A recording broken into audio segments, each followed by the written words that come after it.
Hello everyone. Today we are going to discuss electrical power. तो सबसे पहले हम जानेंगे कि इलेक्ट्रिकल पावर क्या होती है। तो आप सबने अपने घर में देखा होगा कि जो बल्ब, जो एलईडी बल्ब है या किसी भी प्रकार का बल्ब ले लीजिए या घर में कोई भी अप्लायंस ले लीजिए, तो उस पर दो चीज़ें लिखी होती हैं। आप सबने देखा होगा कि एक तो लिखा होता है जैसे 100 वाट और 220 वाट, ऐसा कुछ मार्क बना होता है। 100 के आगे डब्लू और 220 वोल्ट वी लिखा होगा।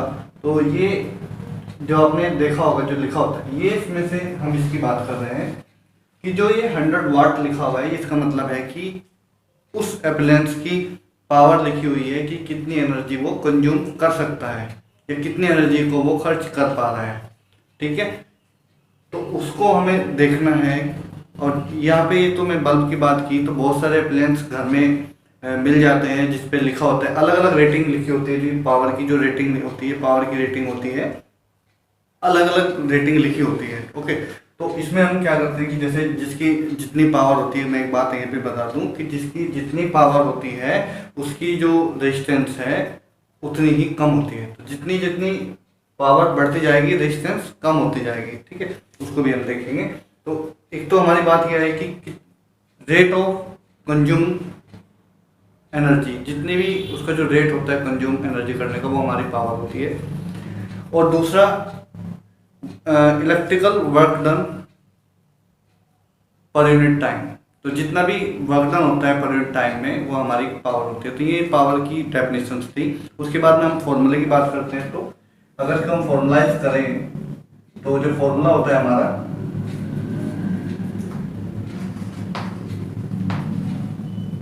Power equal to work done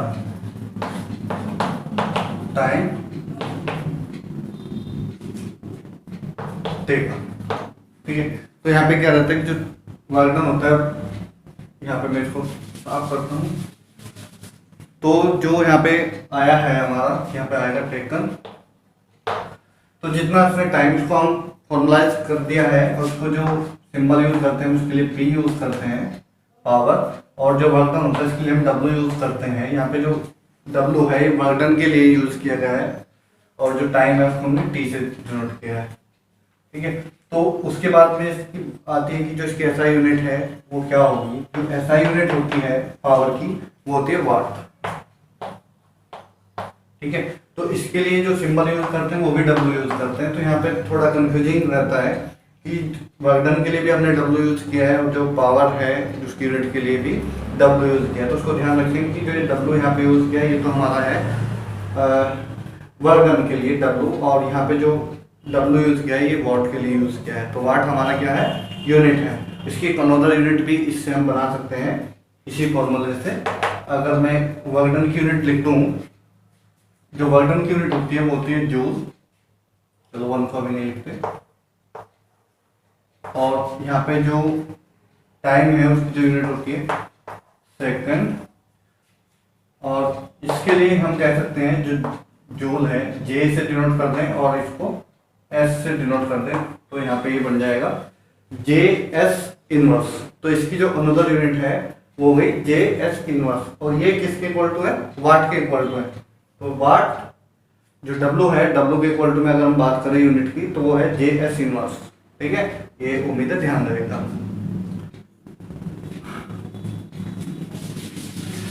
उसके बाद जो हम बात कर रहे हैं कि इसके साथ में जो बहुत सारे डिफरेंट फॉर्मूले हैं, या हम एनर्जी को फाइंड आउट करना चाहते हैं कि हम ये निकालना चाहते हैं कितनी एनर्जी कंज्यूम हुई है। तो जो कंज्यूमिंग एनर्जी है उसको फाइंड आउट करने के लिए भी जो हमारा फॉर्मूला था P equal to W upon में टी। ठीक है, उसी को हमने यूज किया है। ओके, तो जो W होता है, W के लिए भी हम वैल्यू निकालेंगे कि W के लिए हम वैल्यू निकालें और एक रिलेशन बनाएं। तो रिलेशन भी हम बनाएंगे कि अलग अलग रिलेशन जो पावर के हैं वो बनाएंगे। तो एक आपने फॉर्मूला पढ़ा होगा कि जो पोटेंशियल होता है, जो पोटेंशियल होता है वो V इक्वल टू क्या था, W अपॉन में Q। यहाँ से हम एक रिलेशन निकालेंगे, W की वैल्यू निकालेंगे और यहाँ पे वैल्यू पुटअप करेंगे। यहाँ पे कर लेते हैं, चलो कोई बात नहीं, हम यहाँ पे वैल्यू पुटअप कर सकते हैं। तो W इक्वल टू क्या निकाल लेंगे, वी क्यू निकाल लें, और जो Q है वो होता है आई टी,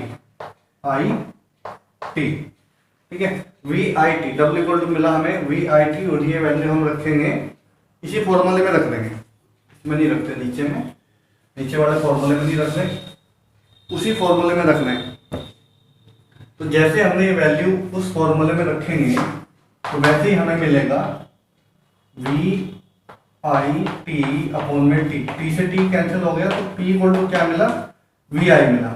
इसको मैं कैपिटल यूज कर लेता हूँ, ठीक है। तो हमें यहाँ मिला P इक्वल टू वी आई। तो ये अपनी इच्छा होती है कि हम I को कैपिटल लें या स्मॉल लें, इससे कोई फर्क नहीं पड़ेगा। तो ये इलेक्ट्रिक करंट है, V इसमें पोटेंशियल है, T टाइम है, ओके। तो यहाँ पे मिला जो दूसरा रिलेशन मिला वो P इक्वल टू वी आई, और यहाँ से भी हम एक यूनिट निकाल सकते हैं पावर की, V और A, P equal to V A, ये भी W के इक्वल टू है, तो W इक्वल टू क्या हुआ, वी ए। तो जो W है वो भी V के इक्वल हो गए। यहाँ पे हमने 2 यूनिट पहले देख चुके हैं, तीसरी यूनिट हमने यहाँ पे निकाल दी है V। तो जितने भी हमारे घर में इन्वर्टर लगे होते हैं उसमें अब जो भी लिखा होता है वो लास्ट में लिखा होता है, यही लिखा होता है 650 VA। इसका मतलब है कि वो कितने वाट का इन्वर्टर है।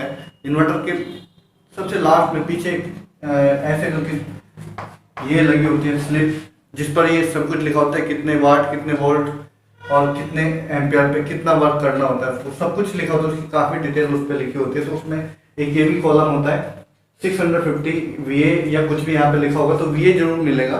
तो VA का मतलब हम समझ गए कि जो VA होता है वो वाट के इक्वल होता है, एक यूनिट है, ओके। अभी जो सेकंड चीज हम इसमें बात करने वाले हैं, दूसरा ये फॉर्मूला हमारा ये हो गया P इक्वल टू वी आई, ठीक है। तो अब हम दूसरा फॉर्मूला भी निकालते हैं यहीं से, अनदर फॉर्मूला हम फाइंड आउट करेंगे इस फॉर्मूले को यूज करके। तो इसमें हम जो आपने ओम्स लॉ पढ़ा है उसी को ही इस्तेमाल करेंगे।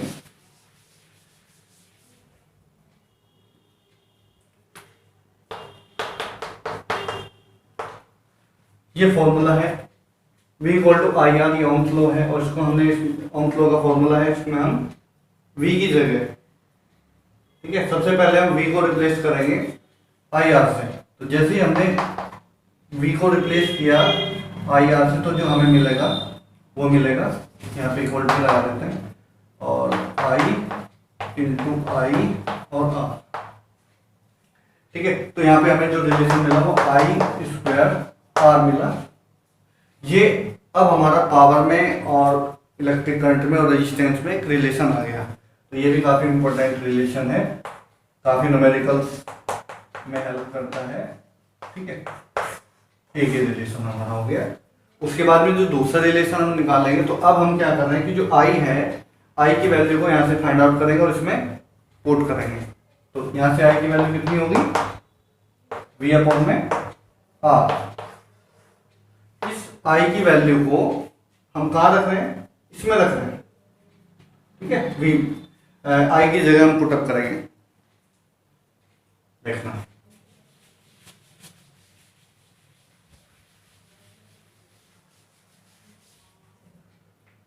तो जो सेकंड हमारा P इक्वल टू वी आई, ये हमारे 2 फॉर्मूले हो गए। उसके बाद में हम दूसरा फॉर्मूला फाइंड आउट कर रहे हैं, यहाँ से V I की जगह वैल्यू पुट कर रहे हैं। यहाँ मिला V इंटू वी अपॉन में R, V स्क्वायर अपॉन में R। यहाँ पे अनदर फॉर्मूला हमें मिला, ये भी काफी इंपॉर्टेंट फॉर्मूला है। हम इसमें ये फॉर्मूला कोई भी पावर का फॉर्मूला हम यूज कर सकते हैं, और एक हमारा ये भी फॉर्मूला है जो हम पावर की जगह इस्तेमाल कर सकते हैं कि अगर हमें वर्क डन मिला हुआ है और टाइम मिला हुआ है तो हम यहाँ से वैल्यू को फाइंड आउट कर सकते हैं।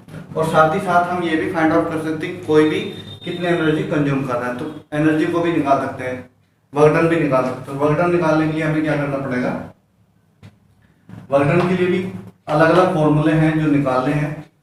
वो यहाँ पे देखते हैं, देखो वर्क डन को निकालने का तरीका क्या होता है।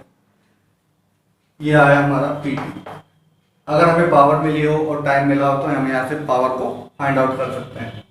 एक फॉर्मूला हमारा ये मिला, राइट। उसके बाद में जो दूसरे फॉर्मूले हैं पावर, जो भी हमारे पावर के फॉर्मूले हैं उन्हीं को यहाँ पे हम पी की जगह वैल्यू पुटअप करते चले जाएंगे और यहाँ से हम अलग अलग वैल्यू पावर की निकालते चले जाएंगे। ओके, देखिए कैसे। तो हमें जो फॉर्मूला ध्यान रखने हैं, ये फॉर्मूले ध्यान रखने हैं, एक ये और एक ये। इस फॉर्मूले से तो हमने इसको बना लिया। अब यहाँ से हम पावर ये वर्क डन निकालना चाहते हैं। तो वर्क डन निकालने के लिए हमें क्या करना है, ध्यान रखना है कि किसी से भी शुरू कर लो। चलो सबसे पहले हम इसी से शुरू कर लेते हैं। ओके, अगर मैं P को रिप्लेस कर देता हूँ आई स्क्वायर आर से, तब क्या बनेगा। तो W equal to I square R T. ये इस फॉर्मूले को हमने वैल्यू रखी यहाँ पे P की जगह। ये हो गया हमें आई स्क्वायर और आर और टी यहाँ पे पहले से ही था, तो एक फॉर्मूला हमारा ये आ गया। उसके बाद हम इसको यूज करेंगे P equal to V I. अगर हमने P equal to V I use किया, तब देखो P equal to V I use कर रहे हैं तो हमें जो फॉर्मूला मिलेगा वो मिलेगा W इक्वल टू वी आई और टी। एक ये फॉर्मूला मिला। यहाँ से भी हम ये तब यूज होगा कि जब अगर हमें वोल्टेज मिली हो, करंट मिला हो, टाइम मिला हो। ये फॉर्मूला तब यूज होता है कि हमारे पास में कोई वोल्टेज नहीं है, सिर्फ रेजिस्टेंस है और करंट है और टाइम है। ये तब यूज होता है कि जब हमारे पास में पावर है और टाइम है, तब हम वर्क डन निकाल सकते हैं। उसके बाद में नेक्स्ट जो है ये है P equal to V square upon में आर। अगर हम ये वैल्यू यहाँ पे रखते हैं तो हमें एक नया फॉर्मूला मिलेगा, वी स्क्वायर अपॉन में आर इंटू टी। ये फॉर्मूला भी हमें मिलेगा, W equal to V square upon में आर इंटू टी। इस फॉर्मूले से भी हम यहाँ पे वर्क डन फाइंड आउट कर सकते हैं। तो देखने हमने कितने फॉर्मूले यहाँ पे देख लिए कि जिनसे हम वर्क डन फाइंड आउट कर सकते हैं, या फिर हम पावर फाइंड आउट कर सकते हैं, या फिर हम उनकी यूनिट बना सकते हैं। तो बहुत सारी बातें हमें यहाँ सीखने को मिली है। अब हम बात कर रहे हैं कि एक आपने देखा घर के बाहर एक मीटर लगा होता है, उस मीटर में हम कहते हैं ये कॉमर्शियल मीटर हो, इसका नाम होता है कॉमर्शियल मीटर। मीटर में क्या होता है कि एक रीडिंग आती है जिसको हम यूनिट कहते हैं कि आपने इतनी एनर्जी को कंज्यूम कर दिया, इतनी यूनिट आपने खर्च कर दी। ये बात सुनने में मिलती है। तो इसमें हम देखना है कि किस तरीके से हम उसको यूनिट को फाइंड आउट करते हैं, उसकी वैल्यू क्या होती है। एक पावर की अनदर यूनिट होती है जिसको हम KW कहते हैं, किलोवाट के नाम से हम जानते हैं। वही हमारी क्या होती है, कॉमर्शियल यूनिट होती है।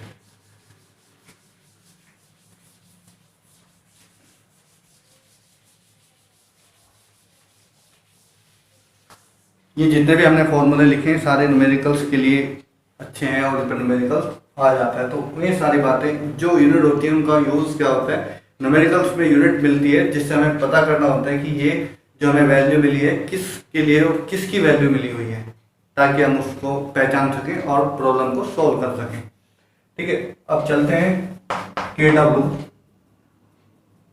1 किलोवाट के लिए चलते हैं। 1 किलोवाट इक्वल टू होता है 1 यूनिट। 1 यूनिट से मतलब है कि कितनी एनर्जी उसने कंज्यूम की है। ठीक है, तो ये पूरा रहता है 1 यूनिट रहता है और पूरा 1 आवर। 1 घंटे में कितनी किलोवाट एनर्जी कंज्यूम की है। तो अगर 1 घंटे में 1 किलोवाट एनर्जी कंज्यूम कर रहा है, पावर कंज्यूम कर रहा है, तो इसका मतलब उसने 1 यूनिट को खर्च कर दिया है। मतलब उसकी जो घर की रीडिंग होगी, मीटर में जो रीडिंग आएगी वो 1 यूनिट होगी। ठीक है, 1 किलोवाट 1 हार्ट में खर्च की गई एनर्जी है। ठीक है, जिसको हम एनर्जी में कन्वर्ट कर सकते हैं। ये ध्यान रखना है कि ये जो 1 किलोवाट है ये 1 यूनिट के इक्वल होता है। तो यहाँ पे हम इसकी वैल्यू निकालते हैं 1 किलोवाट की एनर्जी में। यहाँ पे जो एनर्जी निकालते हैं वो किससे निकालते हैं, W से निकालते हैं। ठीक है, और W से निकालते हैं तो क्या होगा, यहाँ पे PT होगा ना। ओके, तो यहाँ पे क्या होगा, W इक्वल टू PT होगा। तो यहाँ पे क्या है, W मतलब ये P, KW क्या है, P की वैल्यू है, H क्या है, टाइम है। तो दोनों को रखते हैं यहाँ पे 1 किलोवाट, 1 किलोवाट। तो 1 KW इक्वल होता है कि 1000 वाट। इनको हमें ध्यान रखना है कि 1 KW की वैल्यू कितनी होती है, 1000 वाट। तो यहाँ पे ये 1000 हम यहाँ पे वैल्यू पुट अप करते हैं, और जो हमारा टाइम है तो सबसे पहले, क्योंकि ये सेकंड में निकालना होता है तो सेकंड में कन्वर्ट करेंगे। ये आपको पता है कि 1 आवर में कितना मिनट होती हैं, 60, और 60 मिनट में कितनी सेकंड होती हैं, और 60। इन सब की मल्टीप्लाई जैसे हम करेंगे तो 6 इंटू 6 36, और 3 2 3 4 5, और यहाँ पे जो पावर होगी वो हमारी 5 होगी। और मैं यहाँ से पॉइंट रिप्लेस करता हूँ तो 3.6 इंटू 10 की पावर 6 जो जे से डिनोट कर लिया। तो ये जो है ये एनर्जी होगी कि ये KWH जो एनर्जी कंज्यूम की है वो 3.6 इंटू 10 की पावर 6 जो ये रहते हैं। इसको हम कॉमर्शियल यूनिट भी कहते हैं। कॉमर्शियल यूनिट होती है ये, इस पे इसके बेस पे भी कई सारे न्यूमेरिकल्स होते हैं कि फाइंड द यूनिट या कॉस्ट ऑफ द बिल की जो जितनी भी यहाँ पे कॉस्ट होती है, आपको रीडिंग दे देगा कि वो इतनी, या फिर आपने उसकी रीडिंग को फाइंड आउट कराना है और फिर उसके बाद में वैल्यू निकालनी है कि कितने यहाँ पे जो बिल बना है, एक हाउस बिल जो आता है वो कितना बना है, या कॉमर्शियल बिल कितना बना है, तो हम यहाँ पे निकाल सकते हैं, राइट। तो वो न्यूमेरिकल्स में देखेंगे। इसके बाद हमारा जो सेशन चलेगा वो न्यूमेरिकल्स का होगा। जितने भी इसमें इंपॉर्टेंट न्यूमेरिकल्स हैं इस पूरे चैप्टर में वो सारे कलेक्ट करके हम इसे नेक्स्ट वीडियो में देखेंगे, ठीक है।